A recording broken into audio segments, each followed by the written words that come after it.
Mi hijo murió hace 5 años. La semana pasada recibí una llamada desde su número. Me dijo, «Mamá, no me queda mucho tiempo». Pero ese teléfono fue enterrado con él.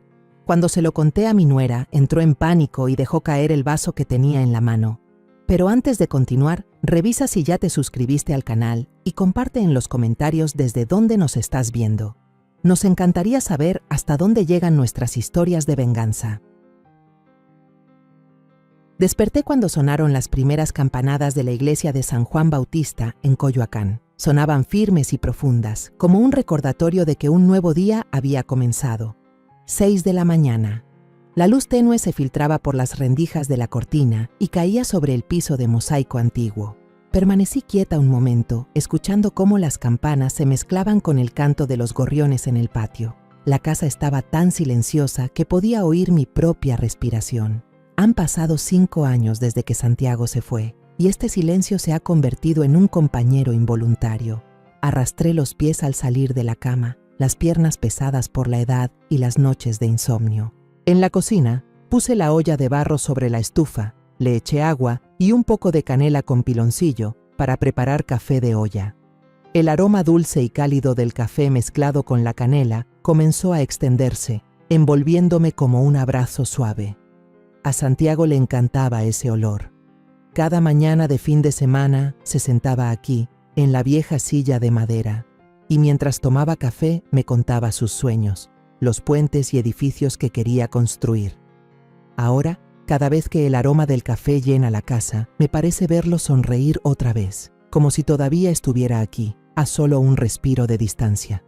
Mientras esperaba que el café hirviera, salí al patio interior, donde las bugambilias rojas y moradas seguían erguidas bajo el sol de la mañana.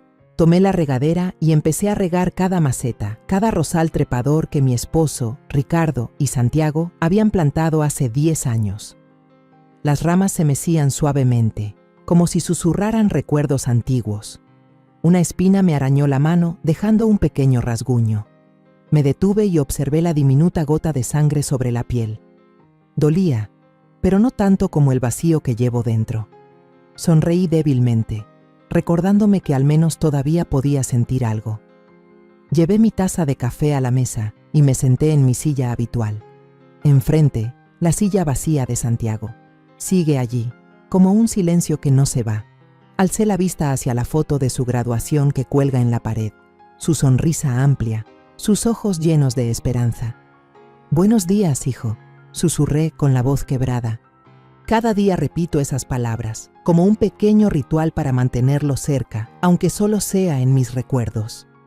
Me levanté y entré en la habitación de Santiago. Ese cuarto es mi único consuelo, aunque cada vez que entro el corazón se me encoge. Todo sigue igual que el día en que se fue. La camiseta del equipo Pumas UNAM cuelga en la pared, descolorida pero llena del orgullo que él sentía. Los libros de arquitectura están alineados en el estante, con las páginas amarillentas por el tiempo. Sobre el escritorio, un modelo de puente a medio construir permanece allí, como un sueño inconcluso. Tomé un trapo y con cuidado limpié el polvo fino que lo cubría. Mis dedos rozaron las pequeñas piezas de madera, como si pudiera tocar el alma de mi hijo a través de ellas. «Todavía estás aquí, ¿verdad?», murmuré, aunque sabía que nadie iba a responderme. La mañana pasó despacio. Decidí caminar hasta el mercado cercano para comprar verduras para la sopa. Las calles de Coyoacán estaban tan llenas de vida como siempre, con los vendedores ambulantes empujando sus carritos de pan y las risas que resonaban en cada esquina. Doña Elenita, la vendedora de verduras, me sonrió con calidez al verme. «Doña María, ¿cómo amaneció hoy? El día está precioso, ¿verdad?», preguntó con su voz alegre. Asentí y le devolví una sonrisa débil, aunque lo único que quería era volver a casa. Charlamos un poco sobre el clima, sobre la temporada de lluvias que se acercaba, pero en realidad no presté atención. Después de comprar las verduras, caminé de regreso por la calle empedrada de siempre. En el camino pasé por la iglesia de San Juan Bautista. Encendí una vela pequeña por el alma de Santiago y de Ricardo, y murmuré una oración. La luz de la vela titilaba en la penumbra de la iglesia, como un rayo de esperanza frágil al que todavía me aferro. Por la tarde, mientras estaba sentada en la sala, sonó el teléfono. Era Valeria, mi nuera. Su voz sonaba por el altavoz, alegre y apresurada como siempre. «¿Cómo está, suegra? He estado tan ocupada, acabo de terminar un gran proyecto». Empezó a contarme sobre su próximo viaje de trabajo a Monterrey, sobre el coche nuevo que acababa de comprar. La escuché, pero sentí un peso en el pecho. Esas llamadas, aunque solo fueran una vez al mes, siempre me dejaban con una sensación de distancia. Pregunté por costumbre: ¿has ido a visitar la tumba de Santiago? Hubo un momento de silencio, y luego Valeria respondió con un tono un poco dudoso: «He estado muy ocupada, suegra. El trabajo me tiene hasta el cuello». Asentí, aunque sabía que no podía verme. La llamada terminó en menos de 5 minutos, y cuando dejé el teléfono, un escalofrío me recorrió la espalda. Valeria, aquella chica que alguna vez fue parte de mi familia, ahora parecía una extraña. No sé por qué, pero cada vez que hablo con ella, siento como si un muro invisible se levantara entre nosotras. Por la noche, cené sola con un plato de sopa recién hecha. El olor a cebolla y tomate se mezclaba en el aire, pero no sentía ningún sabor. En la televisión pasaban una telenovela llena de drama, pero no podía concentrarme en la historia. Mi mente vagaba, perdida entre los recuerdos de Santiago y la soledad de ahora. Tomé el teléfono y llamé a mi hermana, que vive en Puebla. Hablamos de los sobrinos, de lo rápido que estaban creciendo.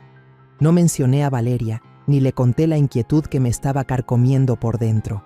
Cuando colgué, me sentí un poco más ligera, pero no lo suficiente para llenar el vacío helado de esta casa.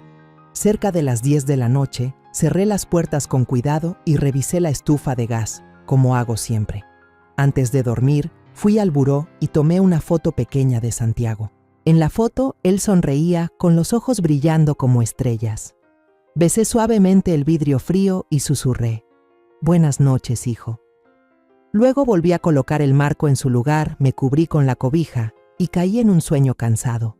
Sin sueños, sin esperanza, solo el silencio de otro día que se acaba.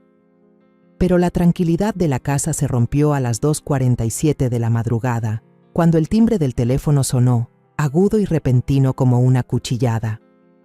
Di un salto, con el corazón golpeando fuerte en el pecho, como si quisiera salirse. En medio del susto, pensé enseguida en mi hermana de Puebla. ¿Le habría pasado algo? ¿O a uno de sus hijos? Tanteé el buró buscando el teléfono y tiré el vaso de agua al suelo. El sonido del vidrio al chocar contra el piso retumbó seco, pero no me importó. Mis manos temblaban hasta que al fin logré alcanzar el teléfono que vibraba con fuerza. Me puse las gafas. Los ojos me ardían con la luz de la pantalla. Entrecerré los ojos tratando de enfocar, y entonces me quedé helada. 2 palabras aparecían claras en la pantalla: Santiago. Al lado, una foto suya sonriendo. La misma sonrisa que elegí como su foto de contacto hace años, cuando aún vivía, cuando todavía se paraba en esta cocina contándome sus sueños. Mi mente gritaba que eso no podía ser. Santiago había muerto hace 5 años, en aquel terrible accidente. Seguro era una broma de mal gusto, o tal vez estaba viendo mal. Me froté los ojos una vez, luego otra, pero el nombre seguía ahí, fijo, como un fantasma del pasado. El teléfono seguía sonando sin parar, cada timbre golpeando mi pecho como si quisiera atravesarlo. El miedo se mezclaba con una chispa de esperanza loca, imposible de explicar. Podría ser, no, imposible, pero no pude resistirme. Con la mano temblorosa, deslicé el dedo para contestar. Acerqué el teléfono a mi oído, contuve la respiración, como si el más mínimo sonido pudiera hacer desaparecer todo. Del otro lado solo se escuchaba un zumbido débil, como el viento colándose por un túnel viejo. Estuve a punto de hablar, de decir el nombre de mi hijo, pero entonces escuché una respiración agitada, seguida de una voz ronca, apenas humana, que susurró: «Mamá». Todo mi cuerpo se paralizó. Era la voz de Santiago. Aunque áspera, débil, tan distinta a la voz llena de vida que recordaba, yo sabía que era él. Una madre nunca confunde la voz de su hijo, sin importar cuánto tiempo pase o cuán absurda sea la situación. La garganta se me cerró, como si alguien me la apretara, Quise gritar, llamarlo, pero solo salió un sollozo ahogado desde el pecho. Escuché su respiración acelerarse del otro lado y la voz volvió, urgente, como si luchara contra el tiempo. No me queda mucho tiempo, no confíes en Valeria. Aquellas palabras me atravesaron el corazón como un cuchillo. ¿Valeria? ¿Mi nuera? ¿Por qué Valeria? Antes de que pudiera entender, antes de poder decir una palabra, se oyó un clic seco y la llamada se cortó. El silencio repentino me envolvió, un zumbido en mis oídos como una tormenta. La pantalla del teléfono estaba apagada, pero yo seguía sosteniéndolo contra mi oído, como si así pudiera traer a Santiago de vuelta. Temblando, encendí la pantalla y abrí el registro de llamadas. Las letras aparecieron como una herida abierta. Santiago, llamada entrante, 0017 segundos, 2:47 AM. 17 segundos, solo 17 segundos, pero bastaron para derrumbar el mundo que había intentado reconstruir durante 5 años. Marqué su número de nuevo, con los dedos temblando tanto que casi dejo caer el teléfono. No sonó. Una voz femenina automática, fría e indiferente, dijo: «El número que usted marcó no está disponible». Lo intenté otra vez, y otra, pero siempre la misma respuesta. La cabeza me daba vueltas, como si cayera en una pesadilla sin salida. ¿Era real? ¿O me había vuelto loca? Me levanté de la cama de un salto, los pies descalzos sobre el piso helado, y caminé hasta la sala. Encendí todas las luces, como si la claridad pudiera espantar el miedo que me asfixiaba. La casa estaba iluminada, pero su silencio la hacía aún más aterradora. Todo seguía igual. La foto de boda de Santiago y Valeria en la pared, la silla vacía en el comedor, la maqueta del puente en su habitación. Pero ahora, todo parecía mirarme con una sombra extraña, misteriosa, inquietante. Serví un vaso de agua, pero mis manos temblaban tanto que la mitad se derramó sobre la mesa. Me dejé caer en el sofá, abrazando el teléfono con fuerza, la mirada fija en la puerta principal, como si esperara algo, una figura, un sonido, o que Santiago entrara por ella. Pero solo había silencio y el retumbar de mi corazón en el pecho. Las palabras de Santiago, o de quien fuera que llamó, seguían repitiéndose en mi mente. No confíes en Valeria. ¿Por qué Valeria? Ella era la esposa de mi hijo, quien estuvo con él en sus últimos días, quien lloró desconsolada en el funeral, quien aún me llama cada mes aunque siempre noto un peso en su voz. Algo no encajaba, pero no me atrevía a pensarlo demasiado. No porque no quisiera, sino porque tenía miedo. Miedo de que la verdad doliera más que la pérdida que he cargado estos 5 años. Esa noche no volví a dormir. Me quedé en el sofá, abrazando el teléfono como si fuera el último pedazo de memoria que me quedaba de Santiago. Los primeros rayos de sol se filtraron por las cortinas, tiñendo la sala de un tono grisáceo, como si el mundo entero también estuviera sumido en mi confusión. Afuera sonó el característico claxon del carrito de pan, un sonido familiar que había escuchado miles de mañanas, pero hoy sonaba diferente, distante, como si perteneciera a otra vida, no a la mía. Me levanté, con el cuerpo entumecido, como si cada articulación se hubiera oxidado durante la noche. Fui a la cocina, pensando en preparar una taza de café para espantar el frío que subía por mi espalda. Pero mis manos temblaban tanto que derramé todo el frasco de café molido al suelo. Los granos se esparcieron por todas partes, como los pedazos rotos de mi mente. No tuve ánimos de limpiar, solo me dejé caer en la silla, mirando el desastre con la sensación de que mi alma estaba igual de destrozada. Tomé el teléfono otra vez y abrí el registro de llamadas. El nombre Santiago seguía ahí, como una herida que se negaba a sanar. No era un sueño. Pero si no era un sueño, ¿entonces qué era? ¿Una estafa? Sé que hoy en día se puede falsificar un número, incluso una voz. Pero esa voz, aunque ronca y débil, llevaba un tono que solo una madre puede reconocer. No podía estar equivocada. Mi Santiago, aunque se había ido hace 5 años, seguía vivo en cada célula de mi cuerpo. Pero si realmente era él, ¿por qué mencionó a Valeria?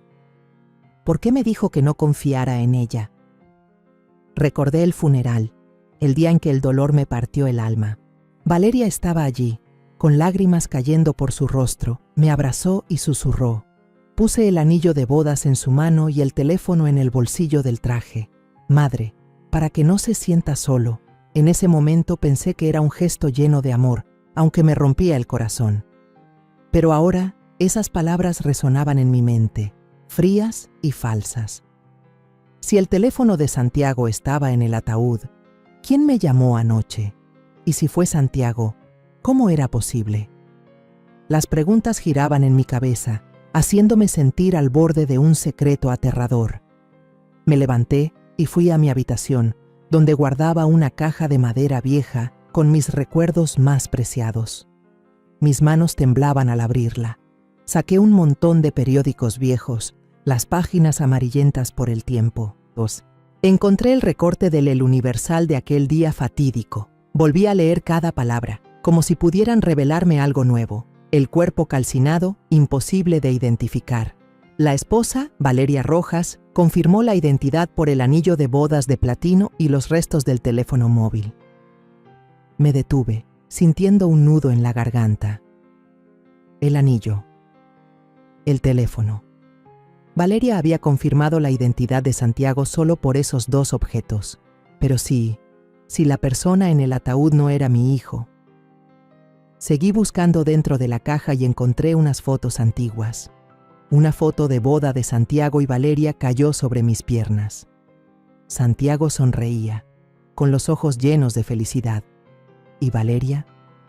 Miré más de cerca, y por primera vez noté que su sonrisa tenía algo forzado, como si escondiera un secreto. Sus ojos no reflejaban amor, sino algo distante, frío. Sentí un escalofrío. Era como si la foto me devolviera la mirada, desafiándome a enfrentar la verdad. Entonces encontré una carta, con la letra familiar de Santiago. La carta fue escrita un mes antes de que él muriera. La abrí y volví a leer las líneas que había olvidado hace mucho tiempo.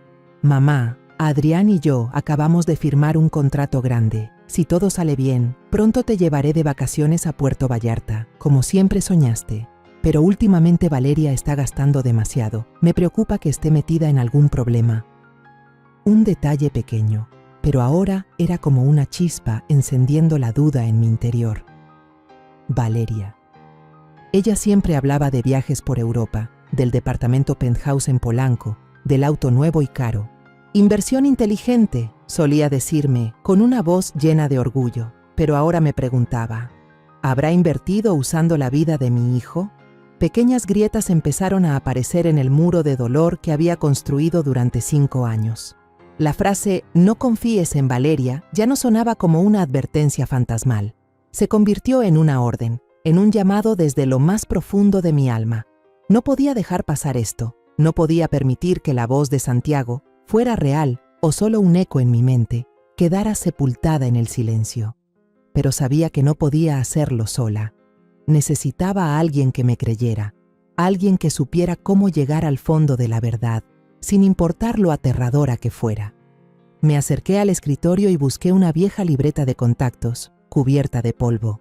Mis dedos temblorosos pasaron las páginas hasta detenerse en la letra D. Héctor Duarte. El tío Héctor, amigo cercano de mi difunto esposo, un inspector de policía retirado. Había estado al lado de Ricardo en los días más difíciles, y ahora esperaba que también estuviera a mi lado. Respiré hondo, tratando de controlar el temblor en mi pecho. Marqué el número, y cada tono del timbre pareció durar un siglo. Finalmente, una voz grave y familiar sonó al otro lado. «Duarte al habla». Mi voz se quebró, como si todas las emociones buscaran salir al mismo tiempo. «Tío Héctor, soy María Teresa. Yo necesito su ayuda». Quedé en encontrarme con el señor Duarte en el Café La Parroquia, un local antiguo en el centro de la ciudad. Llegué temprano, pedí un chocolate caliente, pero no pude tomar ni un sorbo. El tío Héctor entró, su cabello blanco despeinado, pero su porte seguía recto, con esa presencia firme de un inspector que había visto demasiadas cosas. Me miró, con preocupación evidente en los ojos. «Te ves muy pálida, María. dijo con voz profunda y amable, cargada de preocupación. Asentí levemente, sin fuerzas para esbozar una sonrisa. Nos sentamos en un rincón apartado, donde la luz del viejo candelabro no alcanzaba. No sabía por dónde empezar, así que solo le mostré el teléfono, abriendo el registro de llamadas.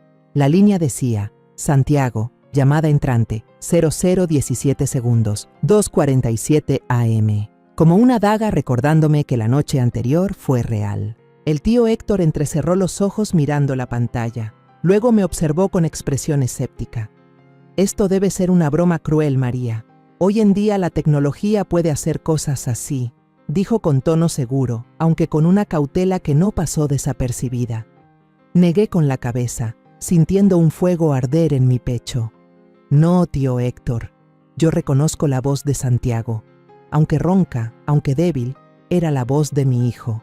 Le conté palabra por palabra lo que escuché, haciendo hincapié en la frase «No confíes en Valeria». Mi voz tembló, no por miedo, sino por la mezcla de dolor y rabia. Le hablé de la riqueza repentina de Valeria, los viajes por Europa, el penthouse en Polanco, el coche de lujo. Mencioné la póliza de seguro que Santiago había mencionado una vez, casi de pasada, diciendo que había firmado un contrato importante para asegurar el futuro de ambos. El tío Héctor escuchó sin interrumpirme, con la mirada afilada, como si analizara cada detalle. Él no creía en fantasmas ni en llamadas desde el más allá, yo lo sabía, pero cuando mencioné a Valeria, su expresión cambió, se volvió más seria. «Está bien, María», dijo con voz pausada. «No te prometo nada, pero por Ricardo, por la amistad que tuve con tu esposo, voy a revisar esto. Mantén la calma, ¿de acuerdo?». Hizo una pausa y añadió, con tono severo: «Y bajo ninguna circunstancia dejes que Valeria sepa que sospechas de ella.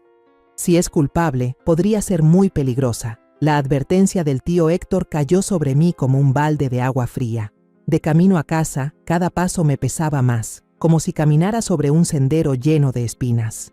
Los 3 días siguientes pasaron como una pesadilla interminable. Cada vez que sonaba el teléfono, el corazón me daba un vuelco, temiendo y esperando al mismo tiempo que fuera Santiago quien llamara. Casi no comía, apenas probaba un poco de sopa del día anterior, pero su sabor solo me recordaba las comidas con Santiago. No podía dormir. Tenía los ojos hinchados y la mente llena de preguntas sin respuesta. Para mantenerme ocupada, limpiaba la casa de forma obsesiva. Sacudía los estantes, ordenaba el armario, regaba las bugambilias del patio. Pero cada vez que pasaba frente al cuarto de Santiago, me detenía a mirar el modelo del puente que él no había terminado y las lágrimas me caían sin poder evitarlo. La tarde del 4.º día sonó el teléfono. Era el tío Héctor. Su voz ya no tenía el tono de duda de antes. Ahora era grave, casi urgente.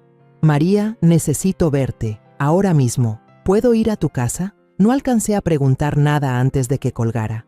Media hora después, el tío Héctor estaba frente a mi puerta, con una carpeta delgada en la mano, llena de papeles viejos cubiertos de polvo.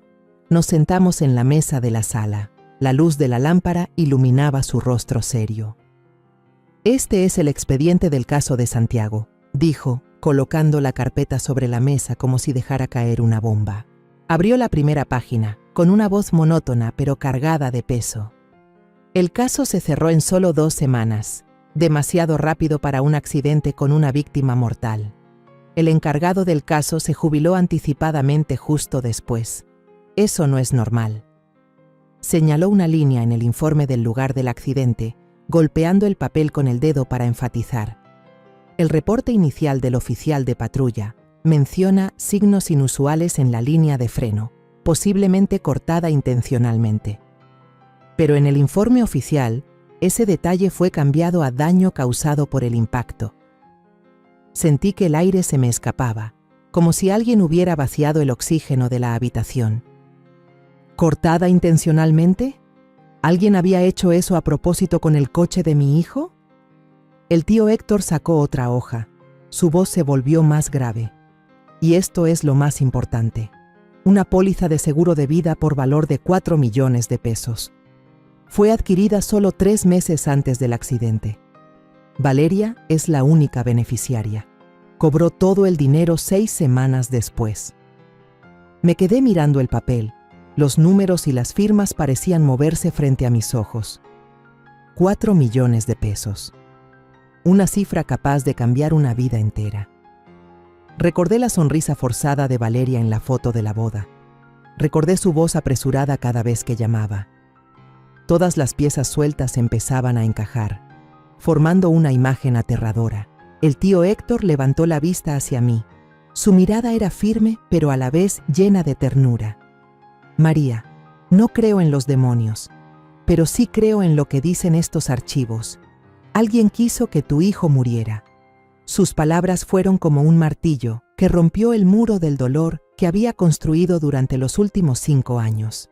La tristeza seguía ahí, pero empezó a dejar espacio a otra sensación, una ira silenciosa, ardiente, que me quemaba el pecho.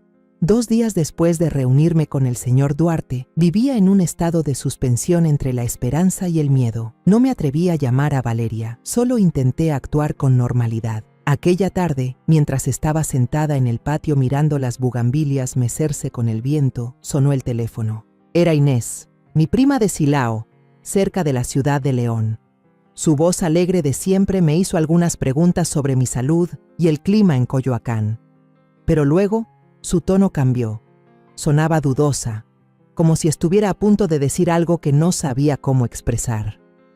Tía Teresa, sé que esto puede sonar una locura, pero ayer leí en el periódico AM de Guanajuato una nota sobre un hombre sin hogar que fue llevado al Hospital General de León. El hombre perdió la memoria.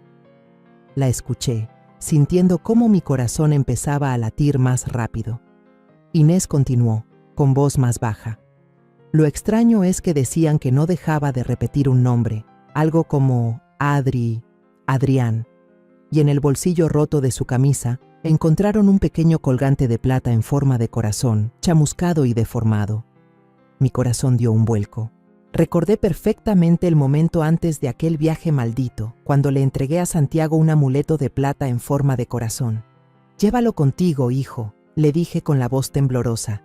«Te protegerá y te mantendrá a salvo». Santiago sonrió, me besó la frente y guardó el amuleto en su billetera. Ahora, ese pequeño detalle, ese pedazo de plata chamuscada, cayó sobre mí como un rayo. No pensé en nada más, solo le dije a Inés, con una voz que me sorprendió por lo firme que sonaba: «Voy para allá». Escuché cómo Inés inhalaba, como si quisiera detenerme, pero solo respondió suavemente: «Ten cuidado, por favor». Empaqué a toda prisa un par de mudas de ropa, metí la carpeta del tío Héctor en mi bolso y salí corriendo hacia la Terminal Norte. Compré un boleto para el autobús nocturno a León, un viaje de 5 horas. Sentada junto a la ventana, miraba la oscuridad pasar, las luces de la carretera brillando como estrellas perdidas. A mi alrededor, los pasajeros dormían, el murmullo de la respiración mezclado con el ronroneo del motor. Solo yo permanecía despierta, con el alma en vilo y la mente girando entre pensamientos desquiciados. ¿Podría ser Santiago? ¿Cómo sería posible, si yo misma vi cómo bajaban su ataúd a la tumba? Pero si no era él, entonces ¿quién murmuraba el nombre de Adrián, el amigo que supuestamente había muerto con él en el accidente? ¿Y ese amuleto? ¿Por qué ese amuleto? Llegué a León al amanecer, cuando el cielo todavía tenía un tono gris ceniza. El hospital público era ruidoso, lleno de gente, con ese olor fuerte a desinfectante. Me acerqué al mostrador de información, donde una enfermera joven, con cara de cansancio, hojeaba unos papeles. «Quisiera preguntar por el hombre sin nombre que trajeron aquí», dije, intentando mantener la calma en mi voz. La enfermera suspiró y hojeó un grueso cuaderno. «Señora, hay muchos como él». Le conté con paciencia lo que Inés me había dicho. El hombre que murmuraba el nombre Adrián, el colgante de plata en forma de corazón. La enfermera me miró con atención y luego preguntó: «¿Qué es usted para él?». Respiré hondo, con la voz temblorosa. «Yo creo que es mi hijo». La enfermera me llevó por un pasillo largo y viejo, iluminado por luces fluorescentes que parpadeaban débilmente. Se detuvo frente a una habitación compartida y señaló con la mano. «Está ahí dentro». Habitación número 7. Empujé suavemente la puerta y un olor a sudor y medicamentos me golpeó. haciéndome detener. En la habitación había 6 camas, algunos pacientes acostados, otros sentados en silencio. En la cama del rincón, un hombre delgado estaba sentado de espaldas a la puerta, mirando fijamente por la ventana. Su cabello estaba largo, enredado, y sus hombros caídos parecían cargar con un peso invisible. Avancé despacio, cada paso me pesaba como si cargara 1000 kilos. Mi corazón latía con fuerza, como queriendo romperme el pecho. Lo llamé con voz baja, temiendo romper algo frágil. ¿Santiago? El hombre se sobresaltó y giró. Su rostro estaba demacrado, una cicatriz larga le cruzaba la sien, pero esos ojos, esas mejillas y el pequeño lunar detrás de la oreja eran inconfundibles. Era Santiago, era mi hijo, pero en sus ojos había miedo, como el de un animal acorralado. Se encogió, aferrándose al borde de la cama, con la mirada llena de desconfianza. No me reconocía. No había ni una chispa de luz que mostrara que sabía quién era yo. Las lágrimas me corrieron calientes por las mejillas. Me giré hacia la enfermera, que me había seguido en silencio. «Es él, es mi Santiago», dije con la voz entrecortada. Ella me miró. Su expresión se suavizó un poco, pero aún con cautela. «¿Tiene alguna prueba?» Respiré hondo, intentando calmarme. Ese colgante de plata en forma de corazón. En la parte de atrás grabé una letra M muy pequeña, de María, su madre. La enfermera asintió y se fue a buscar la bolsa sellada con las pertenencias del paciente. Cuando regresó, se puso los guantes y sacó con cuidado el colgante chamuscado y deformado. Bajo la luz del pasillo, la pequeña letra M se veía claramente, como una confirmación del destino. Al ver esa diminuta M grabada en la plata quemada, sentí que mi corazón se detenía por un segundo y luego latía más fuerte que nunca. Santiago estaba vivo, frente a mí, pero su mirada vacía era como un cuchillo clavándose en mi pecho. Sacarlo del hospital no fue fácil. Estaba registrado como un paciente sin nombre, sin papeles, sin identidad. La enfermera me miró con una mezcla de compasión y duda, y me dijo que necesitaban una confirmación oficial antes de poder liberarlo. Llamé al tío Héctor, con la voz temblorosa. «Tío, es Santiago, de verdad es él». Lo encontré. Del otro lado de la línea, escuché cómo respiraba hondo, sorprendido. Pero su voz pronto se volvió firme, como la de un viejo soldado listo para actuar. «Quédate ahí, María. Voy a llamar a un amigo en la policía de León unas horas después». Ocurrió el milagro. Héctor usó su prestigio, contactó a un ex policía en León, y todos los trámites se resolvieron tan rápido que apenas podía creerlo. Cuando la enfermera me entregó el documento de liberación, tomé la mano de Santiago y le susurré: «Te llevaré a casa, hijo». El viaje en autobús de León a Coyoacán fue completamente distinto al de ida. Santiago se sentó a mi lado, en silencio, como una sombra. Estaba delgado, los hombros hundidos dentro de la vieja bata del hospital. Le compré una botella de agua y una gordita en la parada, esperando que el olor del maíz asado despertara algún recuerdo. La tomó y comió de manera mecánica, sin emoción. Intenté hablarle, señalando los campos de cempasúchil que brillaban al borde del camino. «Mira, qué bonitos. De niño te encantaban estas flores. Siempre me pedías que te cortara algunas». Santiago solo miró de reojo, con los ojos vacíos, y volvió a mirar por la ventana. Sentí el corazón apretado. Mi hijo estaba allí, pero era como si estuviera a miles de kilómetros de mí. Cuando el auto se detuvo en Coyoacán, ya estaba oscureciendo. Abrí la puerta de la casa y el olor familiar de madera vieja y bugambilias me envolvió. Santiago se quedó dudando en el umbral, mirando hacia adentro como si fuera un lugar completamente desconocido. «Esta es tu casa, Santiago», le dije, tomándolo del brazo y jalándolo suavemente hacia adentro. Caminó despacio, los ojos recorriendo la sala, la foto de su boda con Valeria colgada en la pared, las fotos de su infancia sobre el estante. No hubo ni una chispa de reconocimiento en su mirada. Lo llevé a su antigua habitación, donde todo seguía igual que el día en que se fue. La camiseta de los Pumas UNAM, la pila de libros de arquitectura, el modelo a medio construir de un puente. Lo miró, lo tocó con la punta de los dedos, pero enseguida retiró la mano, como si se hubiera quemado.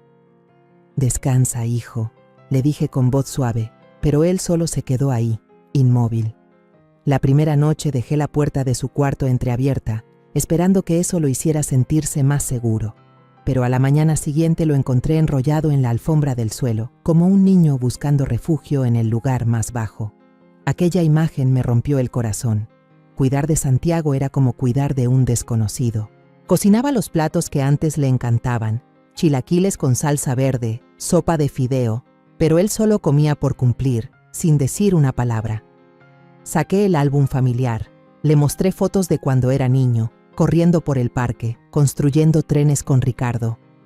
Observaba aquellas caras sonrientes con indiferencia y cuando le señalaba su propio rostro, solo negaba con la cabeza, con los ojos perdidos y confundidos. Santiago solía pasar horas sentado en el patio interior, mirando fijamente los rosales que él y Ricardo habían cuidado juntos. A veces murmuraba el nombre Adrián, tan bajito que tenía que aguzar el oído para escucharlo. Intenté preguntarle, ¿mencionaste a Adrián? ¿Tu amigo, verdad? Pero se quedaba callado, encogido, con una mirada llena de miedo. No me atrevía a insistir, temiendo empujarlo más hacia la oscuridad de su mente. Una noche puse música ranchera, la que solían escuchar él y Ricardo, pensando que tal vez la música despertaría algo en su memoria. Apenas sonó la guitarra, Santiago se tapó los oídos con fuerza, el rostro contraído de dolor. «Apágalo, mamá, apágalo», gritó con voz quebrada. Corrí a detener la música, el corazón latiéndome con fuerza. «Perdóname, hijo», susurré, pero él ya se había acurrucado en la esquina del cuarto, abrazándose la cabeza, como si aquella melodía fuera una cuchilla que abría viejas heridas. Empecé a darme cuenta de que esta casa, que antes fue nuestro refugio, ahora parecía una prisión llena de fantasmas. Cada rincón, cada objeto, cargaba con una historia que Santiago no podía recordar, pero cuyo peso aún sentía. Quise llorar, quise gritar, pero solo me quedé a su lado, tomándole la mano, esperando que mi presencia bastara para traerlo de vuelta. Mi hijo había regresado, pero el Santiago que conocía seguía perdido, muy lejos. Una semana después de su regreso, decidí cocinar chilaquiles rojos con huevo frito, su desayuno favorito. En la cocina, freí con cuidado las tortillas. El olor del chile guajillo llenó el aire, trayendo recuerdos de aquellas mañanas de fin de semana cuando Santiago se sentaba aquí, bromeando conmigo por usar demasiado chile. Puse el plato sobre la mesa, esperando que ese aroma familiar despertara algo en él. Santiago estaba en silencio, con la mirada vacía fija en la pared, pero cuando el olor del chile se hizo más intenso, se quedó quieto. Sus ojos se abrieron de golpe, se llevó las manos a la cabeza y frunció el ceño como si un dolor terrible lo atravesara. De repente se levantó, tirando la silla. «Fuego, el olor, igual al del fuego», murmuró con voz temblorosa, antes de retroceder hacia la esquina, los ojos llenos de pánico. Me quedé inmóvil, con el corazón apretado. El olor a chile guajillo, que antes me traía alegría, ahora era como sal sobre la herida abierta de Santiago. Me di cuenta de que sus recuerdos, aunque enterrados, seguían ahí, listos para resurgir en cualquier momento, pero de la manera más dolorosa. Desde ese día, dejé de cocinar platillos con mucho condimento. Solo preparaba cosas simples, como arroz blanco y huevos cocidos, aunque cada vez que ponía el plato frente a él, sentía que estaba renunciando a una parte de nuestros recuerdos. El tío Héctor, que seguía el caso en silencio, me presentó al doctor Morales, un psicólogo con muchos años de experiencia, especializado en traumas. Llegó a la casa una tarde, era bajo y robusto, con una mirada amable pero penetrante. No obligó a Santiago a hablar, solo se sentó con él en el patio, hablando de las bugambilias y de la lluvia que se acercaba. Santiago, que solía cerrarse ante cualquiera, parecía menos a la defensiva con él. Después de la visita, el doctor Morales me llevó aparte. Su voz era suave pero firme. «No intentes forzar que la memoria regrese, María. Crea un entorno seguro. Los recuerdos volverán por sí solos cuando su mente esté lista. Asentí, pero por dentro solo quería gritar que no tenía tiempo, que necesitaba recuperar a mi hijo ahora. Pasó un mes, y Santiago empezó a acostumbrarse al ritmo de la casa, aunque seguía distante. Ya no dormía en el suelo, sino en la cama, aunque siempre con la lámpara encendida. Traté de llenar el vacío con pequeños gestos, regar las plantas con él, ofrecerle una taza de té de manzanilla por la noche, pero cada vez que miraba sus ojos, solo veía un vacío silencioso. Entonces, una noche a finales de mes, una fuerte tormenta azotó la Ciudad de México. Los truenos retumbaban, la lluvia golpeaba las ventanas con furia, como si el cielo gritara por mis propias penas. Alrededor de las 2 de la madrugada, un grito desgarrador desde la habitación de Santiago rompió el silencio. Corrí hacia allí, con el corazón a punto de estallar, y lo vi incorporado en la cama, empapado en sudor, con los ojos muy abiertos. Respiraba con dificultad. Me miraba, pero su mirada parecía atravesarme, como si viera algo espantoso. «Los frenos, ¿por qué no funcionan? Adrián, agárrate fuerte», gritó, lleno de pánico. «Está lloviendo, el camino está muy resbaloso». Se sujetó la cabeza, su voz temblaba. El metal chirriando, el olor a gasolina, hace tanto calor. «Fuego». Corrí hacia él y lo abracé con fuerza, sintiendo su cuerpo temblar entre mis brazos. «Está bien, Santiago. Ya estás a salvo. Estás en casa con mamá», susurré, tratando de que mi voz no se quebrara. Sus temblores fueron calmándose y por primera vez vi un destello de reconocimiento claro en su mirada. Me miró, de verdad me miró, como si por fin me reconociera como su madre. Entonces dijo algo que me heló la sangre. La vi antes de que todo se oscureciera. Valeria estaba en la colina, bajo un árbol. No gritó, no pidió ayuda, solo estaba ahí, sonriendo. Al terminar, se desplomó en mis brazos, inconsciente. A la mañana siguiente, Santiago despertó cansado, pero más lúcido que nunca. Se sentó en la mesa, sostuvo con fuerza el vaso de agua y empezó a contar lo que recordaba de su pesadilla. Aunque su memoria seguía llena de huecos, ese fragmento aterrador se volvió nítido. «Recuerdo que el camino estaba mojado, mamá. Pisé el freno, pero no funcionó. Adrián gritó, y luego fuego». Se detuvo, con los ojos enrojecidos. «Y Valeria, la vi, mamá. Ella no hizo nada». Le tomé la mano, tratando de contener mis lágrimas. Las palabras de Santiago no eran solo recuerdos, eran una acusación. Llamé de inmediato al tío Héctor. Llegó con 2 inspectores de policía, ambos con expresión seria. Se sentaron en la sala, una grabadora sobre la mesa. Santiago habló despacio, con dificultad. Recordaba que iba camino a Cuernavaca para reunirse con un cliente, junto a Adrián. Recordaba la sensación de impotencia al pisar el freno y que el auto siguiera avanzando. Y recordaba la sonrisa de Valeria, de pie en la ladera, como un fantasma en su pesadilla. La declaración fue grabada, firmada, y cuando los inspectores se marcharon, el tío Héctor me puso una mano en el hombro y dijo en voz baja: «Esta es nuestra arma más fuerte, María. Ella no se saldrá con la suya».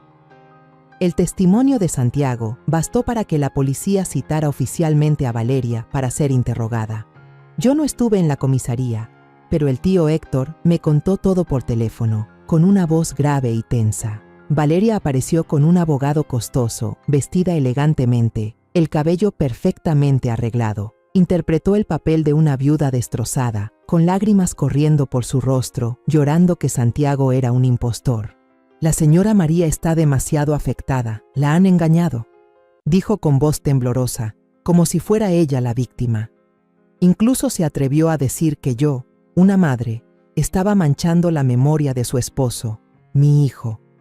Esas palabras fueron como un cuchillo en mi pecho, pero apreté los dientes y me repetí que la verdad saldría a la luz. El abogado de Valeria exigió pruebas que confirmaran la identidad de Santiago, argumentando que una persona con pérdida de memoria no podía ser un testigo confiable. El tío Héctor me explicó que los fiscales y la policía también lo entendían. Aunque el testimonio de Santiago era poderoso, no bastaba para condenarla. Necesitaban pruebas físicas, algo imposible de negar. Una noche, mientras estaba sentada en la sala, la luz amarilla iluminando la foto de boda de Santiago y Valeria, el teléfono sonó.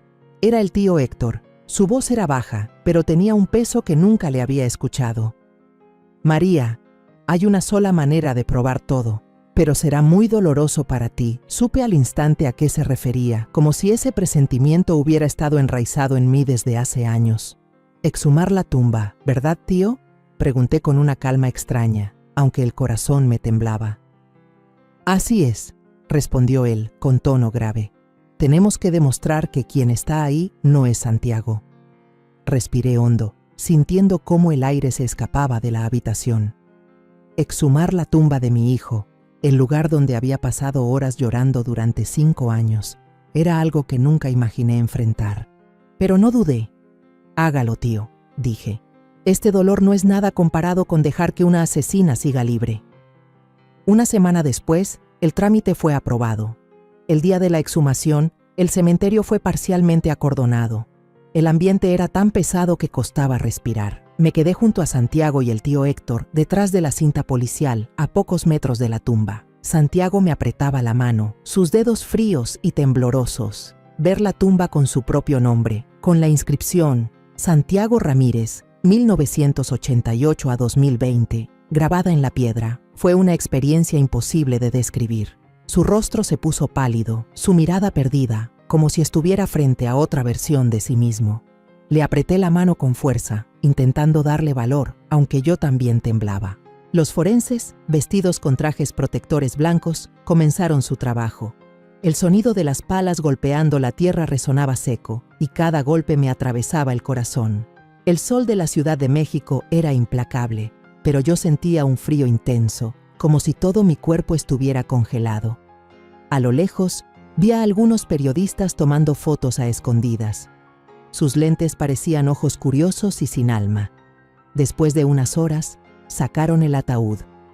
Un olor a humedad y muerte se esparció por el aire, obligándome a apartar la cara, incapaz de soportarlo. Santiago también agachó la cabeza y apretó más fuerte mi mano, como si temiera que al soltarla me perdería. Abrieron el ataúd con cuidado. No me atreví a mirar. Solo escuché el sonido metálico de las herramientas forenses y las voces graves de los técnicos. Tomaron muestras de huesos, dientes y cualquier resto que pudiera servir para la prueba de ADN. Un joven inspector se acercó a nosotros con una pequeña bolsa de evidencia en la mano. «Encontramos esto», dijo con voz cautelosa. Dentro había un anillo de platino, con las iniciales B y S grabadas en el interior. Valeria y Santiago. Junto a él, unos fragmentos de plástico negro, restos calcinados de un teléfono. Miré el anillo y recordé las palabras de Valeria. Se lo puse en la mano para que no se sintiera solo. Ahora esa frase solo me daba escalofríos. Las muestras de ADN fueron enviadas para compararlas con los registros dentales de Adrián Suárez y el ADN de sus padres ancianos en Veracruz. Los días de espera fueron una tortura. Cada mañana al despertar sentía que seguía atrapada en una pesadilla sin salida. Valeria, a través de su abogado, lanzaba constantes declaraciones en la prensa, calificando la exhumación como un acto de difamación. Cada vez que escuchaba su nombre en la televisión, una rabia silenciosa me ardía por dentro. Pero Santiago y yo decidimos quedarnos en casa, lejos del ojo del huracán mediático. Yo cocinaba comidas sencillas y junto a él cuidábamos el jardín, regábamos los rosales que Ricardo tanto amaba. No hablábamos mucho del asunto, como si ambos intentáramos crear un pequeño refugio de paz en medio de la tormenta. Una tarde, mientras recogía hojas secas en el patio, Santiago se detuvo, con la regadera suspendida sobre un rosal. «Mamá», dijo en voz baja pero firme, «Adrián tenía una hijita, se llamaba Sofía». Me quedé paralizada y las lágrimas brotaron de golpe. No era porque Santiago estuviera recuperando la memoria, sino por el dolor de saber que un amigo había muerto en su lugar. «¿Ya lo recordaste?», le pregunté, con la voz quebrada. Él asintió, con la mirada perdida. La niña tenía solo 3 años, Adrián hablaba mucho de ella. Sus palabras fueron otra puñalada, recordándome que no solo mi familia había perdido algo, sino también la de Adrián, que seguía viviendo con un dolor sin respuesta. 10 días después de la exhumación, Santiago y yo estábamos ordenando los libros viejos en su habitación cuando sonó el teléfono, interrumpiendo mis pensamientos. Era el tío Héctor. Contesté, con el corazón latiendo con fuerza, presintiendo lo que venía. Su voz al otro lado estaba serena, pero sentí el alivio contenido en cada palabra. María, ya tenemos los resultados, coincide al 100%. El cuerpo en la tumba es de Adrián Suárez. Me quedé inmóvil, apretando el teléfono. Héctor continuó, con voz firme. La orden de arresto contra Valeria Rojas ya fue firmada. La van a ejecutar en este momento. Te llamo para avisarte antes. Dejé el teléfono y miré a Santiago. Él me observaba, expectante, como si también percibiera el peso de ese instante. Solo pude asentir, incapaz de hablar. Las lágrimas corrieron silenciosas, pero esta vez no traían el mismo dolor insoportable de antes. Eran lágrimas de alivio, de una luz que por fin atravesaba la oscuridad que nos había envuelto durante 5 años. Yo y Santiago no fuimos al lugar del arresto. No quería ver la cara de Valeria, no quería enfrentarme a la persona que le había quitado tanto a mi familia. En su lugar, encendimos el canal de noticias y nos sentamos en el sofá, con la luz del televisor parpadeando en la sala a medio iluminar. Menos de 1 hora después, todos los canales comenzaron a transmitir la noticia de última hora. La cámara mostraba los autos de policía con las luces azules y rojas encendidas, estacionados frente a un edificio de departamentos de lujo en Polanco, donde Valeria vivía con una opulencia que ahora sabía que había sido construida sobre la sangre de mi hijo. La imagen de Valeria, escoltada por 2 policías mujeres, apareció en pantalla. Llevaba un conjunto de diseñador, unas gafas oscuras que le cubrían casi todo el rostro, pero ya no lloraba ni fingía ser débil como en el interrogatorio. Cuando un reportero gritó, «Señora Rojas, ¿tiene algo que decir?», ella giró la cabeza y su rostro mostró un odio absoluto. No dijo nada, solo miró fijamente a la cámara, con una mirada tan fría como una cuchilla, antes de ser empujada dentro del coche policial. En ese momento, al mirar esos ojos a través de la pantalla, sentí que estaba frente a una completa desconocida, no a la nuera que solía sentarse a comer con la familia, ni a la que me abrazó llorando en el funeral. Era un demonio de sangre fría, alguien en quien alguna vez confié, a quien alguna vez quise como a una hija. Santiago puso su mano sobre mi hombro. Todavía le temblaban un poco los dedos. Apreté su mano con fuerza, como queriendo decirle que ya habíamos salido de esa oscuridad, aunque apenas lo suficiente. En los días siguientes, el caso se convirtió en el centro de atención de los medios. Los detalles fueron saliendo poco a poco, cada nueva pieza de información como una cuchillada más, pero esta vez para arrancar la máscara de mentiras de Valeria. La policía descubrió que ella tenía una aventura con otro hombre, un empresario inmobiliario adinerado. También revelaron sus enormes deudas de juego, las mismas que había ocultado detrás de su apariencia glamorosa. El seguro de vida de Santiago, valorado en 4 millones de pesos, resultó ser su única salida del abismo financiero. Encontraron a un mecánico al que Valeria le había pagado para cortar los frenos del coche que usaban Santiago y Adrián. El hombre había huido a Guatemala justo después del accidente, pero finalmente fue extraditado a México. Cada nuevo detalle era una pieza más que completaba el retrato del crimen de Valeria. El caso se cerró rápidamente, con pruebas imposibles de negar. El testimonio de Santiago, los resultados de ADN, la confesión del mecánico y las transacciones financieras de Valeria. Un día antes del juicio final, recibí una carta del abogado de ella. En la carta, Valeria no pedía perdón. En cambio, culpaba a Santiago, diciendo que él no le había dado el dinero suficiente para el estilo de vida que merecía. Escribió que yo había destruido su vida, que yo era la responsable de haberla llevado por ese camino. Terminé de leer sin que me temblara la mano. Llevé la carta al patio trasero, la puse en una vieja maceta de barro y le prendí fuego. Vi cómo las llamas devoraban cada palabra y las cenizas se elevaban en el viento. Sentí que por fin me quitaba el último peso de encima. Esa carta no valía la pena conservarla. Igual que Valeria, no merecía seguir existiendo en mi memoria. El día de la sentencia, Valeria recibió cadena perpetua sin derecho a libertad condicional por asesinato y fraude de seguros. La noticia salió en la televisión y apagué el aparato justo después de escuchar el veredicto. Se había hecho justicia, pero eso no podía traer de vuelta a Adrián, ni borrar los años en que Santiago se perdió en la oscuridad. Los padres ancianos de Adrián me llamaron desde Veracruz, con la voz quebrada al otro lado de la línea. «Gracias, María», dijo la madre, con voz temblorosa. «Le devolviste el honor y la paz a mi hijo». Solo asentí en silencio, aunque ellos no podían verme, mientras las lágrimas me corrían por las mejillas. No había luchado solo por Santiago, sino también por Adrián, por Sofía, la niña que crecería sin su padre. Meses después del juicio, nuestras vidas empezaron a retomar su rumbo. La casa ya no estaba cargada de secretos y dolor. Santiago comenzó a ir con regularidad a ver al doctor Morales, el psicólogo de mirada amable y voz cálida. Las pesadillas que antes lo hacían encogerse de miedo se volvieron menos frecuentes, aunque su memoria seguía llena de vacíos. No recordaba las tardes corriendo en el patio de la iglesia de San Juan Bautista, ni las noches universitarias en que se quedaba hasta tarde dibujando planos. Pero cada día veía más clara la luz en sus ojos, como los rayos del sol que se filtran entre las hojas después de una tormenta.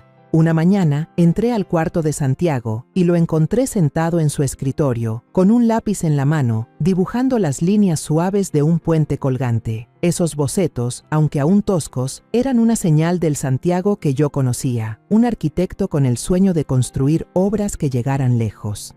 Me quedé quieta en la puerta, sin querer interrumpir, solo sonriendo en silencio. Ese era mi hijo, regresando poco a poco desde los pedazos rotos de sí mismo. Un fin de semana, Santiago y yo fuimos a visitar la tumba de Adrián.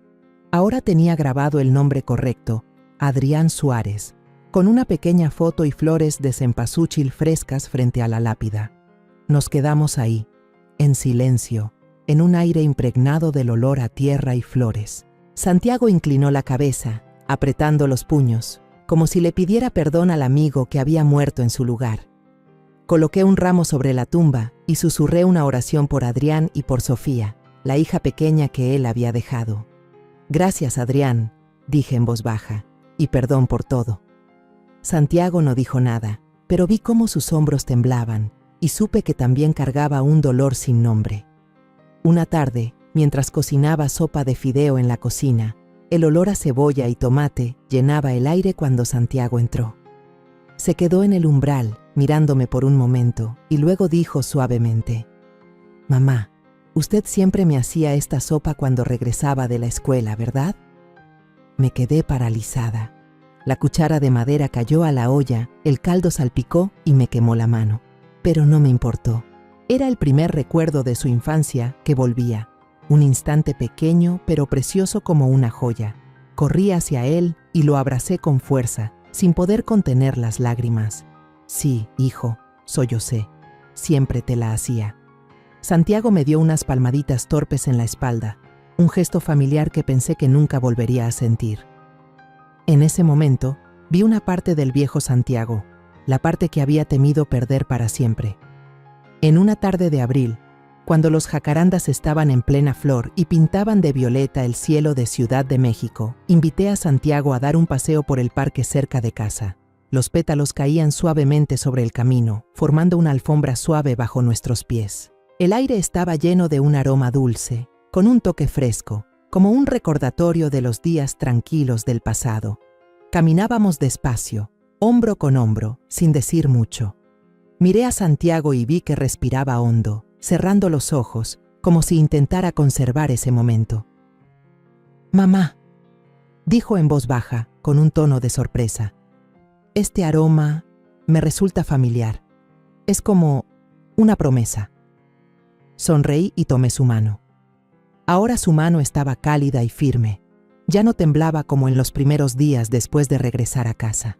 «Cuando eras pequeño», le conté con voz suave, «en cada temporada de estas flores, tu padre solía cargarte sobre sus hombros y caminar bajo estos árboles. Decía que cada flor Era un deseo de buena suerte. Santiago levantó la vista, observando la fila de jacarandas, y sus ojos, antes vacíos, ahora brillaban con curiosidad y una leve esperanza. Aún no recordaba aquel momento, pero yo sabía que lo sentía, como un hilo invisible que lo conectaba con el pasado, con su familia, con él mismo. Apreté su mano con más fuerza, sintiendo el calor que se transmitía entre nuestras palmas. «No estás perdido, Santiago», dije, con la voz temblorosa pero llena de fe. «Solo te desviaste un poco, y al final encontraste el camino de regreso a casa».